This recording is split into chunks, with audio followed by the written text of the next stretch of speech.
on to your breakfast morning show on TV this morning, and yes, we are taking you to another interactive session this morning where we'll be looking at one major scenario in our country. Yes, security has been a major concern to Nigerians, where security challenges have been confronting Nigerians and the society at large, posing a serious concern for Nigerians and the government of Nigeria. With all of its efforts and proactive initiatives and programs put in place towards tackling the issue of security in our country, to what extent have they been able to tackle the issue of security? Security challenges have come in diverse forms. It's an hydro monster that is plaguing the country Nigeria currently, and it has come in various forms: kidnapping, banditry, cattle farmers, others, clashes, and a number of them.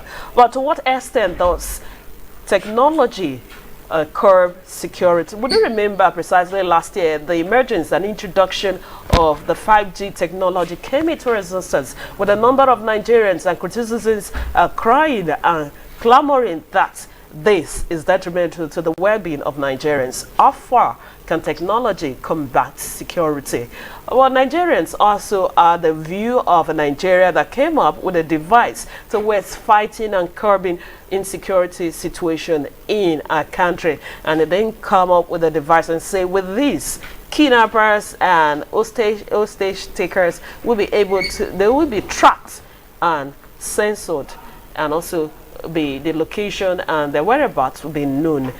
All of this will be viewed this morning. Let's go over to our guest that is in the studio, Logbo Andrew. He is a postcard host and ICT expert. Good morning. Thank you for joining us. Good morning, ma. Okay, let's take the issue of technology first. Let's talk about the 5G network that came into existence last year, where it was a test run. It was brought into a system of Nigeria's operation to actually see if it was in tandem and if it has any implication. Let's have a review of that. All right, good morning.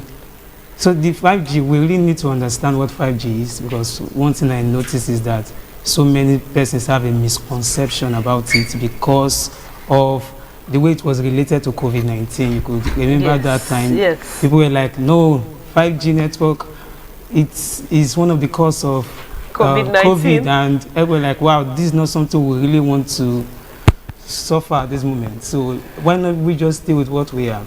So I think there's a misconception about what 5G. So we really need to understand what 5G network is and how it can first benefit our lives, and then enhance the security situation. Okay, can you give us a clear concession, not the misconception Nigerians have, of 5G network in our country?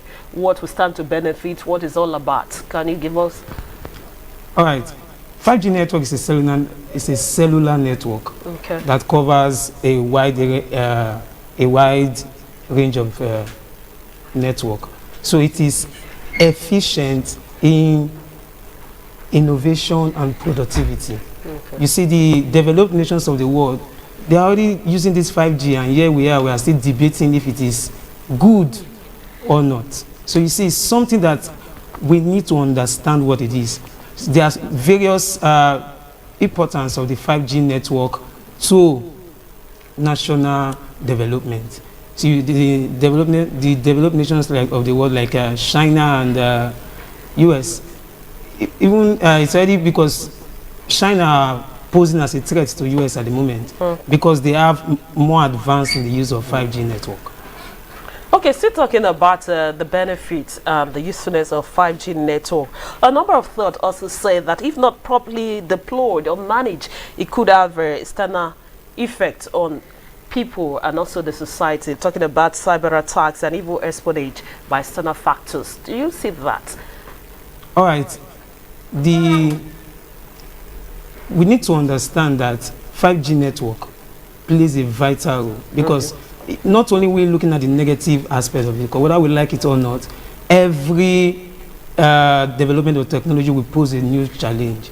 That is, every solution to a problem brings within this new set of problems, that of which we are well, if we are well brought up and we will understand it, we discover that it will help us understand it better. So, for example, the Minister of Communications and Digital Economy, Dr. Issa Pantami, has debunked the fact that people feel it will only make our life worse. They're making us understand that if we truly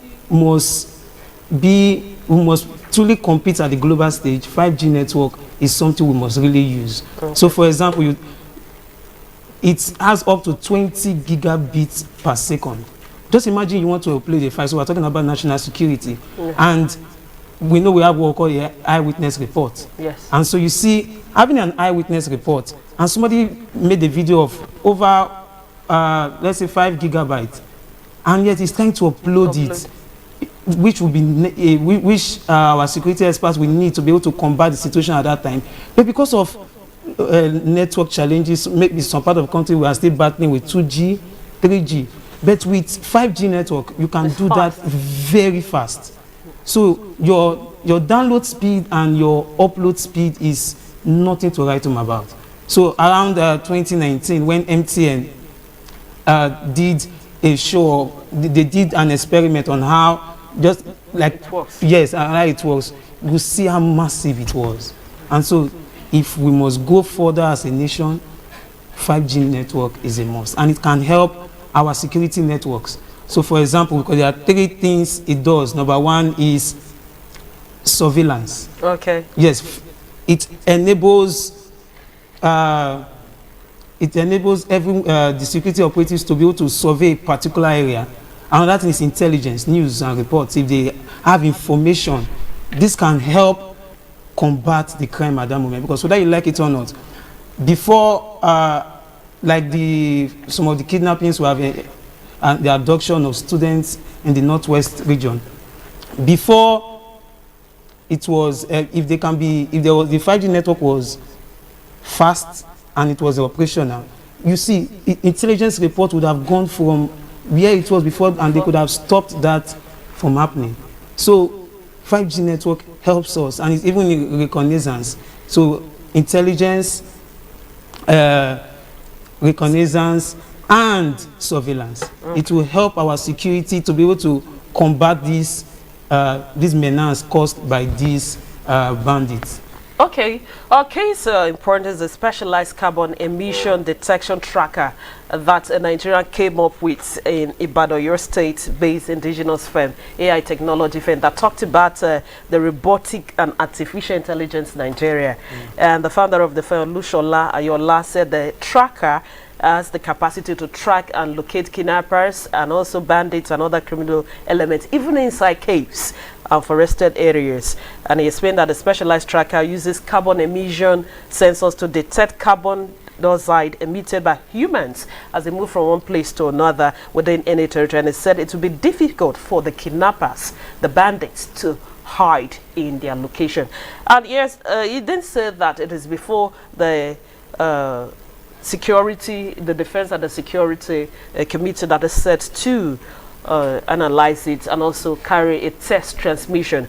But right now it has not been approved. Do you see this actually curbing insecurity in our country? Taking cognizance of the past intelligence reports that have actually come up even before operations has been carried out. Yes, it will help boost the security situation of our nation, because there will be no longer hideouts.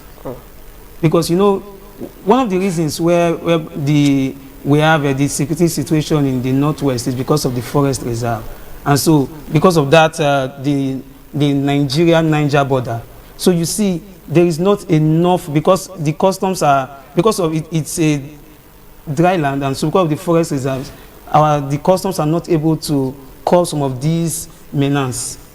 These people, bandits who come in from other countries, to be able to cause havoc in our communities.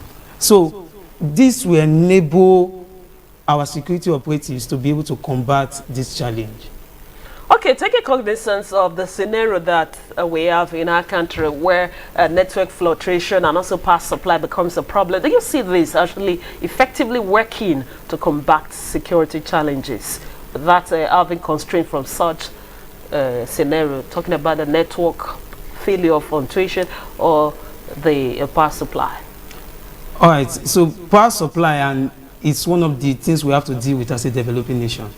But with time, I trust we'll be able to overcome that and truly maximize the 5G network. So over time, we just have to make use of what we have. So you can go over to large areas, large cities. Large cities, the networks. For example, when you see people coming to Nigeria, they want to stay in big cities. Why? Because these are not a factor. Power supply, for example, they know that this particular area that I'm in, there will be constant power supply, and the network is strong. So if we truly must move ahead as a nation, then we must deal with these things seriously. They pose a threat to national security. Okay, finally, before we let you go, with the scenario facing Nigeria at this period, where a number of initiative and reformative policies and programs be put in place towards tackling the security challenges, what will you advise at this time towards putting an absolute end to the issue of security in our country? All right, to be able to put an end to the security situation we have in our nation, we have to work as a team. Okay. Not one arm of government trying to sabotage the other. You see the other trying to make efforts to do this, but yet it's as though they are loggerheads. Everybody wants to take the glory upon themselves. So everyone, from the military to the police, they have to work as a team. And intelligence report from you and I, as you observe, every one of us should be observant with what is happening in our environment and be quick to place a call to the security operatives so that they can combat insecurity in our land. Okay, talking about placing a call, especially with the intelligence reports, another thing that a number of Nigerians have actually complained when it comes to confronting security challenge is the issue of proactiveness. That a number of scenarios, especially in the North-East, report added that they were informed before the attack actually happened, but it took a number of hours before they could respond. That's why most of the operations actually went successfully. Do you see the proactive nature of the security personnel or the architecture being rejigged? Okay, one of the things I think, since we are talking about 5G, because some of these persons don't really understand how to use technology. Okay. So instead of, if the person in charge of the toll lines, if he's well abreast with technology, so it can be, information can be disseminated. Because I know sometimes before they even want to go on the rescue mission, they will tend to use cases of there's no fuel, there's no petrol and stuff like that. And so you see, and that's the time they are trying to get themselves ready, instead of them to leave ready. So I think our security operatives need to stand up to this task, if they must, because their duty is to secure the lives of every Nigerian. Okay, I would like to say a big thanks especially to our guests this morning, Ologbo Andrew, Postcard Orist, ICT Expert. We'd like to especially say thank you for coming and do have a great time. Thank you very much. Okay, your morning breakfast is still very much on. Don't go anywhere. We'll be bringing focus in education where we'll be looking at the proposed bill for student loan upcoming on our show. Stay tuned.